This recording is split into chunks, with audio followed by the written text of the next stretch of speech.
आज आहे बाळूमामाचा भंडारा उत्सव, तर मला उपवास आहे आणि मी सगळ्या घराची क्लिनिंग करून घेतली. त्यानंतर सगळ्या घरामध्ये गुलाबजल शिंपडून घेतला आणि आता माझा आवरा घेतला. तर मला जायचं होतं सौरभच्या क्लासमध्ये डब्बा घेऊन आणि पूजेचं साहित्य घेऊन यायचं होतं. तर मग मी खाली आले, म्हटलं तर खाऊ घेऊन दिलाच पाहिजे. त्यानंतर त्याला क्लासमध्ये पाठवलं आणि मग फुलं पूजेची घेऊन आता मला जायचं होतं तुळशी आणाय, कारण उन्हाळ्यामुळे तुळशी आता कोणाच्याच घरी राहिल्या नव्हत्या. तर मी तुळशी घेण्यासाठी आली होते.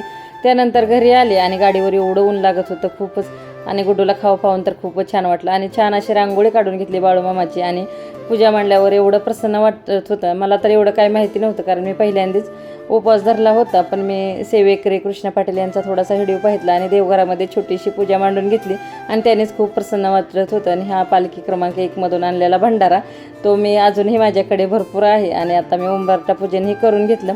त्यानंतर तुळशी आणली होती तीही लावून घेतली, कारण आज एकादश पण आहे. तर म्हटलं चला तुळशीही लावून घेऊयात. आणि आता कोणाच्या तिथं तुळशी नव्हते, तर मी सगळ्यांसाठी 3-4 अशा तुळशी घेऊन आणली होती आमच्या मैत्रिणींसाठी. तर त्यांच्याही गुड्डूंनी सगळ्यांच्या देऊन आल्या आणि तुळशी लावून घेतली की लगेच पूजाही करून घेतली आणि असं खूप प्रसन्न वाटत होतं.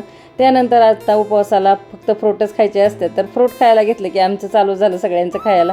त्यानंतर संध्याकाळी इव्हनिंगला छान असा चहा घेतला. त्यानंतर पूजा, आरती, धूप. आणि आमचा गुड्डू कोणतीही पूजा म्हटली तरी दिवसभर फक्त धूपच लावतो. आणि आता संध्याकाळी छान असं बिग बॉस, आता एक बिग बॉस बघायचं एक कामच असतं रोज रात्री. आणि आता परत मी बनवला होता कलिंगड ज्यूस आणि एवढा छान झाला होता, खरंच खूप सुंदर झाला होता. आणि आता फक्त फळच खायचे आहेत. त्यानंतर ज्यूस घेतला सगळ्यांसोबत, असं खूप निवांत वाटतं. आणि मी साडी घातली की मला जास्त अशी कामं पटपट आवरत नाहीत. तर मी आज कपडेच रात्री 10 वाजता धुवून काढले होते. त्यानंतर मी आता कलिंगड खायचं जेवढं सोपं आहे तेवढं फरशी पुसायचं जास्त अवघड आहे, कारण कलिंगड खाल्लं की सगळं घर असं चिकट होतं. त्याने आमचा गुड्डू आता पुजारी रात्रीचाही धूप लावणार. आज पूर्ण पाकिट तो कोणतीही पूजा मांडली तरी असंच करत असतो. आणि चला आजच्यासाठी एवढंच. तुम्हाला आवडलं असेल तर